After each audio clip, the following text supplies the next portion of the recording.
hatakan dito. Mayroon ding hinahatak doon sa unahan.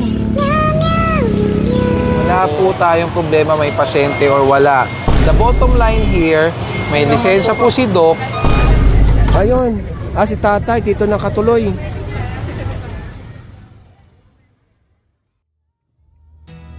Camarin Road, Caloocan City.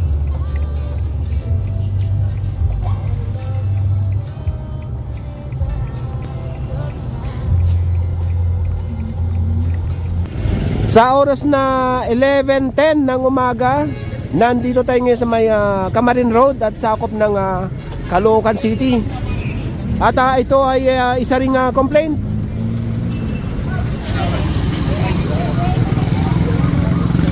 At itong unang nadaanan, yung tapat ng hinahatak, ito.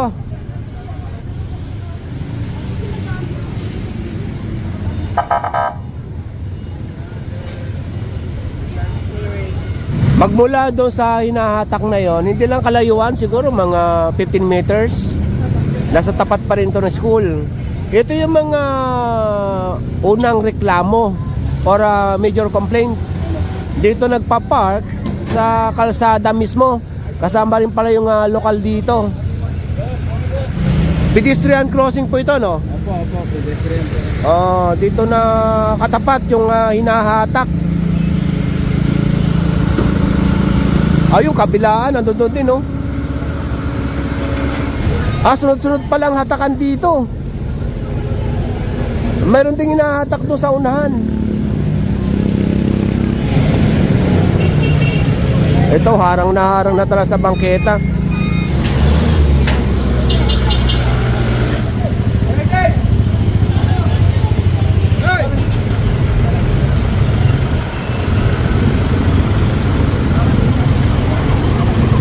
Alam, in-inform mo, alisin ko naman sir. Hindi po kasi kami mag-i-inform talaga kasi unang-una po, this is a national road, Camarin Road po ito. Alam po, kaya alam, may trabaho naman po ako ginagawa.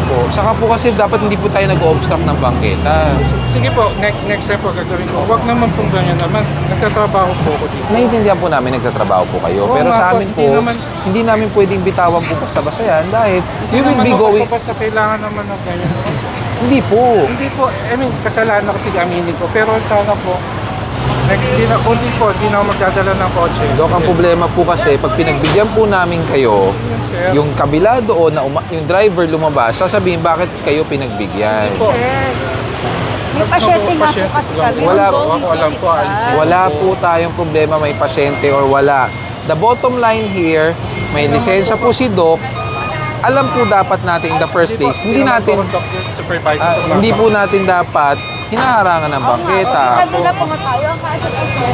Dapat inabisuhan mo lang kami mag-doorbell. Bakit po kaya abisuhan? Mag-doorbell po ka natanggal po sana. Hindi po ganun yun. Hindi po ganun po yun yung mag-aabiso. Usap naman ako, sir. Hindi naman ako yung tumatambay na. Marireklamo po tayo niya pag pinagbigyan po kayo. Hindi sa gano'n, kaya lang po, nagsiserve kami sa pasyente. I know that and I appreciate that you are serving the patients. Ang problema po kasi, pag pinagbigyan po kayo, makukompromiso po tayo. Pati kayo, sasabihin, bakit sabihin malakas kayo kaya kayo pinagbigyan. Consideration lang po, nag-work naman po kami. Sila rin po, medical clinic po yun. Sir, ang Camarin Road po kasi hindi to unang beses na inoperate eh. Madalas pong ino-operate ng local, even ang northern po namin. Hello po. Ngayon, ang reklamo po dito sa kabaan ng Camarin Road, specifically this area, maraming illegal park, pati bangketa, mga bata hindi na makalakad. Ang complaint galing po sa 8888, Presidential Complaint Desk. Saka hindi po kami nagkulang, nag-coordinate po kami sa barangay. Nakipagtulungan na itong may-ari itong sasakyan dahil hirap kunin dito. Kaya inilabas muna para masampa. Saan dadalhin po yan? Tumana Marikina po. Kunin mo sir, yung ano mo yung gamit mo sir. Kaya tawagan ko.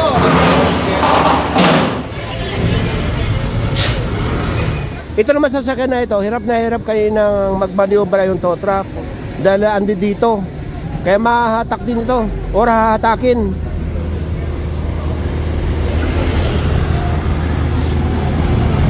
Ano pala ito? Red plate. Katulad nito, sa halip na makakadiretso, hi, wala nang makadaan dito dahil nga mayroong sasakyan, ito nga ang red plate.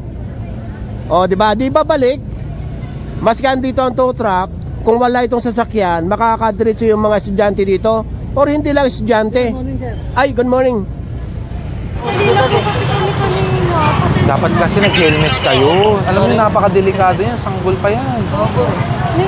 Nervous po kasi kanina hindi siya makahingi. May lisensya ka ba, kuya? Peran po muna ng lisensya. Ha? Taga saan po ba kayo? Malapit lang? Opo, dyan lang po. Sa susunod, huwag niyong ilalabas yung baby ng ganun. Kasi unang-una tinyo, aabon na. Lalo magkakasakit yan. Saka delikado. Wala kayo helmet pare-pareho. Malayo pa ba? Magbaba lang po dyan. Wala bang tricycle na pwedeng ipag-tricycle mo yung bata, yung baby? Nagdadali po talaga kami kanina kasi po iba yung kaya po sinupit po namin. Kasi meron po siya nakaraan na ano yung pneumonia. Atid mo to, ako magbabayad. Hindi, sige po, kahit ako na lang. Hindi na po. Okay lang po. Hanapan nyo nga ang tricycle na mag-aatid doon sa Sanggol. Nat, bayar mo.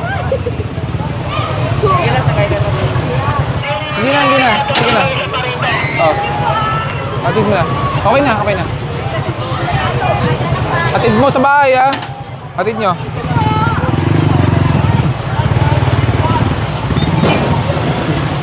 So hindi naman ito mahatak dahil may lisensya.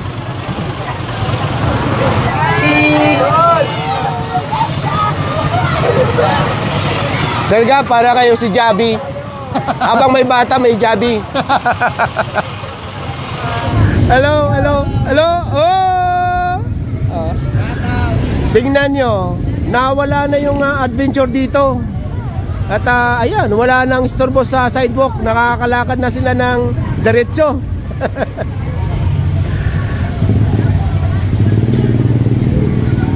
Bukod sa eskwelahan, talagang busy road dito dahil nasa tapat din ng supermarket.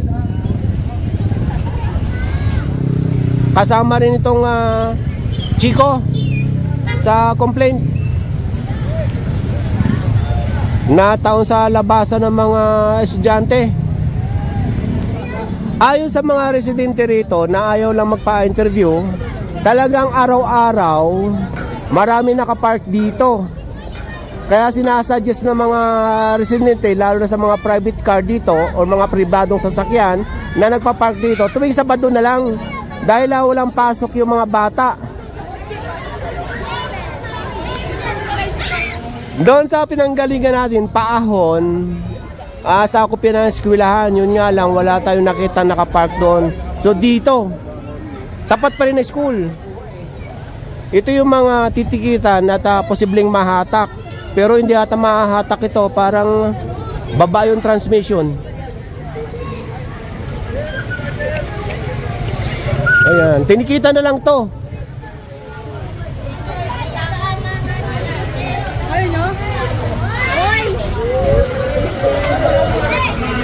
Mga ano yata ito, stalled vehicle. Hindi, yung ano ba? Ano ba yung tayo yung bahay mo? Pero kung ano na pala ito? Tawag dito. Parang tirahan na yata ito.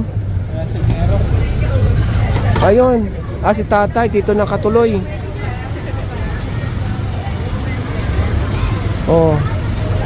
Dito. Mekaniko si tatay. Mekaniko po kayo? Mekaniko. Siya ginagawa pala to. Dahil hawak niya yung mga susi. Do, ginagawa nyo rin yung jeep doon. Okay. Saka ito. Ginagawa nyo rin? Ito, ginawa ko yung service kasi ito. Ginagawa nyo ng service. Maglalakyan tayo, bigyan na lang po ito. So mahatak to, kuya? Yun, hahatakin daw ito. Ito, hahatakin na.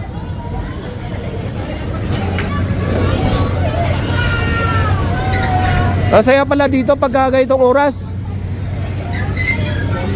Ang daming tao.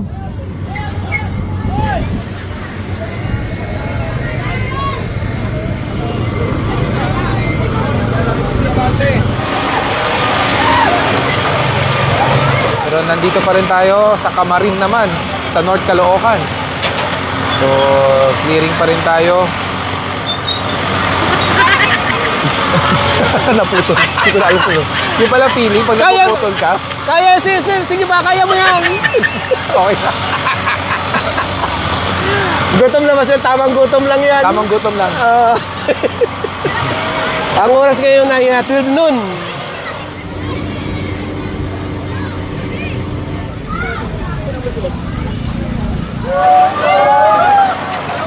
Ang mga bata umiiwas sa mga motor na nakaparada sa bangketa. Kahit natapat pa ng bahay niyo, hindi sa inyo yun. May garahe dapat kayo para din sa mic na lugar. Hindi sa labas na. Siguro makakarating yun mga 2 o'clock. Kanya pa nakaalis yun. Since motor po kayo, 1,000. Tapos, ayun, motorcycle towing fee, 1,000. Plus illegal parking unattended, 2,000. So habang kinakausap ni Sir Gabian, magmula doon sa may Kamarin, kumanan dito sa Chico, ano nga bag street ito, paikot. Ito yung kasama sa complaint. So lahat ng nakapaligid sa school, yun ang mga kinomplaint na naka-illegal parking. May nahatak na to sa unahan.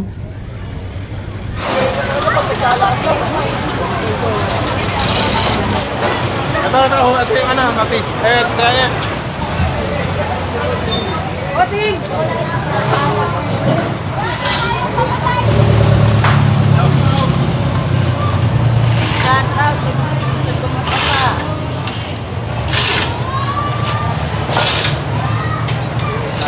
Ma'am, bawal. Kasi natuto kanina. So, inausap ko si sir na kukunin niyo sa 616 pa ako. So, gagamitin ko namin namin. May oras po kasi yan eh. You can check sa ticket. No, ngayon yung nga lang binigay. And before ko Hindi, ito po, iba po to, impounding notice. Pero may separate ticket pa po yan na makukuha nyo mamaya sa impounding.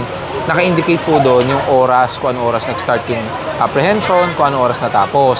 So, 5 minutes lang po kasi yung konsiderasyon. Yes, before 5 minutes ulitin na po. And also po sa sir, kaso sabi niya hindi pwede. Diniretso na kasi kinukwento.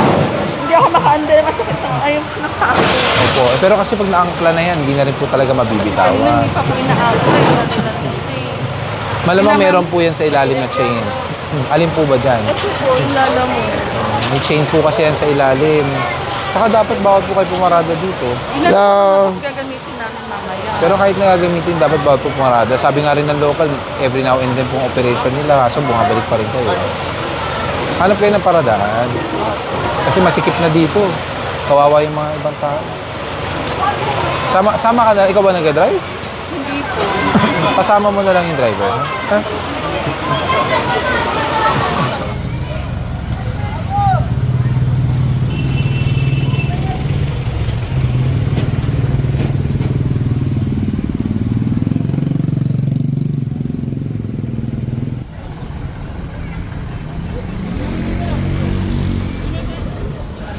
Ang oras ngayon ay 12:13 na ng hapon.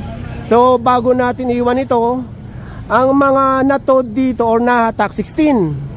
Tapos yung apprehension, yung natiket at or natikitan at pinalis ay 36.